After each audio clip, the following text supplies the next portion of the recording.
உறவுகள் அனைவருக்கும் அஸ்ஸலாமு அலைக்கும் வரஹ்மத்துல்லாஹி வபரகாத்துஹு. அன்பானவர்களே, நாம் தினந்தோறும் நம்முடைய நன்மையை வீணடித்துக் கொண்டிருக்கிறோம்.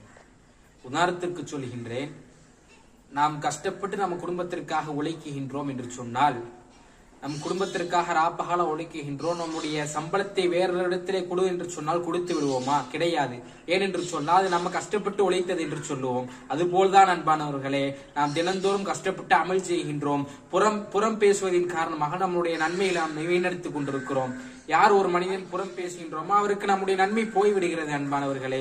அப்ப இந்த புறம் விஷயத்தில் எவ்வளவு நாம் கவனமாக இருக்க வேண்டும். ஸல்லல்லாஹு அலைஹி வஸல்லம் ஹதீஸிலே சொல்லுவார்கள், புறம் பேசுவது விபச்சாரத்தை விட கடும் பாவம் என்று சொல்வார்கள் ஸல்லல்லாஹு அலைஹி வஸல்லம். பெரியவர்கள் சொல்லுவார்கள், நீங்கள் புறம் பேசாதீர்கள், நீங்கள் புறம் பேசி ஆக வேண்டுமா உங்களுடைய தாய் தகப்பனை பற்றி பேசுங்கள். ஏனென்று தெரியுமா, உங்கள் தாய் தகப்பன் தான் உங்களின் நன்மைக்கு உரித்தானவர்கள் என்று சொல்வார்கள் அன்பானவரே. அப்ப இனி வரும் காலத்தில் நாம் புறம் பேசுவதை விட்டு தவிர்ந்து வாழ வேண்டும். பாக்கியத்தை அல்லாஹ் நம் அனைவருக்கும் தந்த அருள் புரிவான. அஸ்ஸலாமு அலைக்கும் வரஹ்மத்துல்லாஹி வபரகாத்துஹு.